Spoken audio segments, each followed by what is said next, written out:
Apalagi khutbah Jumat yang notabene banyak orang ngantuk, ya kan Pak? Kadang-kadang panjang khutbahnya. Yang sunnah itu, khutbah itu singkat, sholatnya yang panjang. Ini dua-duanya nggak dapat sunnah. Karena dia zigzag. Zigzagnya gimana? Sudahlah khutbahnya panjang, sholatnya pendek, zigzag. Ya. Dia yang sunnah itu, kata Nabi SAW, khutbahnya singkat, sholatnya panjang. Kita dua-duanya nggak dapat. Kenapa? Khutbahnya panjang, sholatnya pendek, di zigzag, dibalik, disungsang dia. Makanya dianjurkan dai itu nggak lama-lama Pak. 15 menit udah. Itu maksimal gitu. Maksimal 15 menit. Karena orang 15 menit pertama Pak itu serius. 15 menit kedua udah ngantuk. Itu biasanya orang. Apalagi dengan kondisi kita Masya Allah. Nikmat Allah yang luar biasa ini. Dengan AC yang begitu sangat nyaman. Turun lagi hujan. Wah ini makin menambah apa Pak? Menambah nikmatnya suasana. Nah ya, makanya kata orang kalau mau nyari tidur pergi khutbah Jumat. Ya Pak ya, nyari tidur di situ Pak. Kalau Bapak ke hotel, di tebing ini banyak hotel kan Pak. Nah, belum tentu Bapak bisa tidur. Padahal nyaman kan, bantalnya empuk, spraynya wangi. Di sini apa yang wangi? Baik wangi lah memang. Tapi posisinya gimana coba? Posisi duduk. Tapi itu tidur yang paling ternikmat dalam hidup antum. Antum masing-masing kan punya pengalaman jelek tentang itu kan. Iyalah, ya. Baik. Wa da'watu ila Allah azza wa jalla hiya wazifatur rusul alaihi wassalatu wassalam. Dakwah kepada Allah itu, berdakwah di jalan Allah itu adalah tugasnya para rasul alaihi salatu wassalam. Allahu akbar. Ini jadi seorang dai itu Pak, ya, harus bangga dengan dia profesinya sebagai dai. Ustaz, saya kan petani. Antum bisa jadi dai juga. Jangan antum kira dai itu harus punya meja seperti ini, punya mikrofon, harus disorting kayak gini, dua di sortingnya ini. Enggak mesti. Antum di hutan pun bisa berdakwah. Ya. Antum lihat saudara antum enggak sholat umpamanya di mana tempat kerjaan antum. Akhi, antum kenapa enggak sholat? Iya. Aku enggak ada pakaianku kotor, kasih sarung. Ini Pak sarung, sholat. Ayo. Belum ada kerjaanku, belum siap. Ayo nanti kita kerjakan. Sholat dulu. Itu cara berdakwah Pak. Jadi jangan antum tunggu dalam mimbar antum dulu, ada mikrofon dulu baru udah berdakwah, enggak gitu. Kapan waktu aja antum berdakwah. Kalau bisa. Ya. Jangan antum kira dakwah itu di masjid aja, enggak. Justru di masjid sedikit dakwahnya. Di luar kita sering jumpa orang, betul kan? Jumpa kawan antum umpamanya pakai celana ponggol. Berani enggak antum negornya? Akhi, itu enggak boleh lah, itu aurat. Berani enggak? Jangan ketawa aja. Ya kan gitu. Maksud saya, di situ letak dakwah itu Pak. Jadi kalau kita di masjidnya dakwah, orang semua udah baik kan. Udah baik-baik semua. Ini kan kita nih, ibaratkan antum nih punya mobil, lagi ngisi di pom bensin, ini ngisi nih. Lagi ngisi. Nanti antum bertebaran, di situ antum dakwahi. Di luar sana banyak orang berdakwah. Panggil bibi antum, bibi kenapa belum pakai jilbab ini, belum menutup auratnya? Gimana Lana? Belum ada jilbab. Belikan jilbabnya. Kalau itu alasannya. Tapi kalau alasannya yang lain-lain, nah, bisa antum dakwahi pelan-pelan. Ya. Jadi jangan antum anggap ini dakwah ini perkara remeh. Enggak. Ini kewajiban para rasul, tugasnya para rasul. Kalau antum punya ngambil tugas itu mulia enggak? Mulia, Masya Allah. Jadi profesi berdakwah ini bergengsi sebenarnya. Profesi yang bergengsi, ibaratkan balapan yang bergengsi apa Pak di dunia ini? Balap sepeda, bergengsi enggak? Enggak ya. Balapan apa yang bergengsi? MotoGP. Wah, itu bergengsi kan? Orang mau beli tiketnya jutaan pun mau. Subhanallah. Padahal apa yang mau apa? Begitu-begitu aja nya. Ya. Tapi orang itu bergengsi kali. Ini dakwahnya bergengsi Pak. Tapi jangan antum anggap dakwah itu harus dulu disoltim dulu, kameramennya banyak, baru antum berdakwah. Enggak, justru itu dah. Antum pergi ke hutan-hutan, pergi ke tempat mana, ke kedai nanti antum setelah ini, jumpa orang dakwahi langsung. Dia enggak berjenggot, potongin jenggotnya. Kan tahu kita orang mau potong jenggot apa enggak? Karena ada bekasnya kan. Akhi, antum potong jenggot ya? Iya, risih kalau pakai jenggot. Janganlah akhi, itu sunnah Nabi. Antum berjenggot itu wajib loh laki-laki.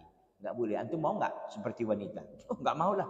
Singa itu kenapa jadi raja sekarang ini? Karena dia berjenggot Pak, sampai sekarang ini. Dan kerajaan dia masih sama dia kan. Singa itu raja hutan apa enggak? Raja hutan, meskipun dia hidup di kota. Kan banyak singa yang di kota Pak. Singa ini di kota, di kebun binatang ini kan banyak yang di kota. Bukan di hutan. Di hutan mana ada kebun binatang? Justru enggak ada. Ah, gitu. Mereka ini kenapa raja hutan katanya? Karena masih pakai jenggot Pak. Meskipun orang sering hina kita, kambing lah, ini mau dipotong semua nih Idul Adha ini, ya. sebentar lagi. Jangan, enggak masalah, Pak. Berapa tahun kita diejek orang sih? Dan tiap hari kita ketemu, enggak.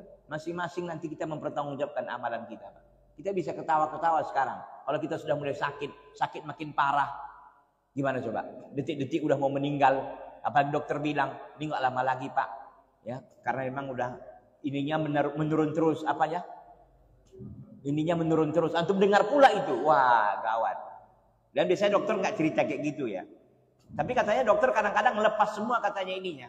Dilepaskannya katanya alat-alat yang dokter itu kan biasa, Pak. Kalau Bapak rumah sakit bisa 20 di sini di badan antum. Kalau kita dilepaskannya udah katanya nggak ada harapan lagi. Maka di situ apa yang antum ingat? Nggak ada lagi yang bisa dilakukan. Udah selesai, Pak. Habis masa hidup kita ini. Maka sekarang punya kesehatan, punya waktu dakwah ilallah. Dengan segala cara antum bisa berdakwah. Dengan harta antum bisa berdakwah. Dengan tenaga antum bisa berdakwah. Dengan ilmu antum bisa berdakwah. Dengan kekuasaan antum bisa berdakwah. Dengan popularitas antum bisa berdakwah. Begitu. Jangan nunggu-nunggu ilmu. Banyak dulu bisa berdakwah. Antum nggak punya ilmu. Tapi antum punya harta. Sokong dakwah itu dengan harta. Antum nggak punya tenaga. Nggak punya harta. Nggak punya ilmu. Dengan tenaga. Contohnya apa? Mempersiapkan semua ini. Ya, mungkin ngajak orang berdakwah. Ini segala macam. Dengan tenaga. Jadi jangan antum anggap dakwah ini sepi, dakwahnya apa? Sempit, enggak, ikhwan. Ya. Baik. Ikhwati fillah azani Allah taala wa iyyakum jami'an, para bapak-bapak dan ibu-ibu rahimanallahu taala wa iyyakum jami'an. Jadi berdakwah kepada Allah itu kewajiban para rasul, tugasnya para rasul alaihi salatu wasalam.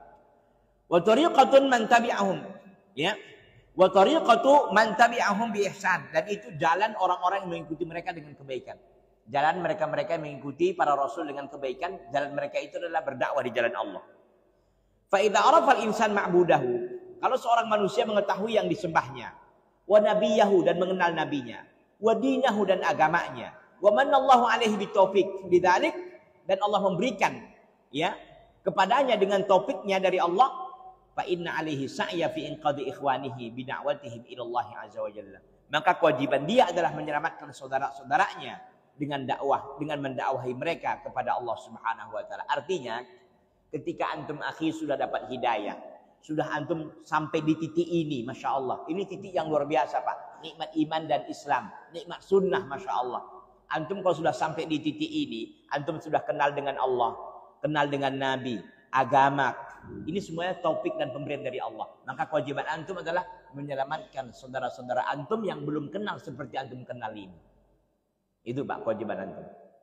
Jadi jangan antum kira ilmu ini hanya untuk diri antum, enggak. Minimal keluarga, anak, istri antum. Ini, Pak. Selamatkan dulu, Pak Ustadz, saya sudah berdakwah. Istri sudah saya dakwahi, anak sudah antum dakwahi. Enggak apa-apa.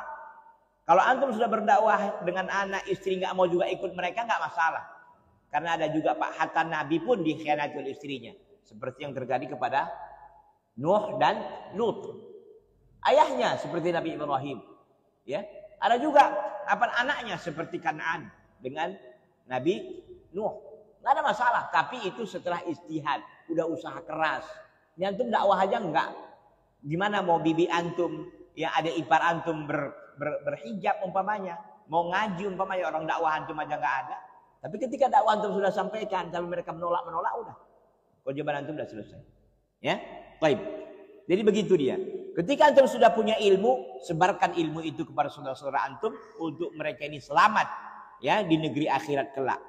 Wal yubasyir bil khair. Hendaklah dia memberitahukan dengan kebaikan, memberi kabar gembira dengan kebaikan kepada saudara-saudaranya. Bagaimana maksudnya memberi kabar gembira kepada saudara-saudaranya? Terkadang banyak kaum muslimin ini nggak mau lagi berdakwah karena nggak mau lagi dia menerima dakwah, nggak mau lagi taat kepada Allah karena merasa maksiatnya udah banyak kali. Udah nggak bisa nih Pak Ustadz, udah bekarat kali maksiatku ini. Maka kita sampaikan ke dia, sebesar apapun maksiat antum akhi, Allah akan terima. Hatta syirik pun antum. Kalau antum bertobat kepada Allah akan Allah terima tobat antum ini.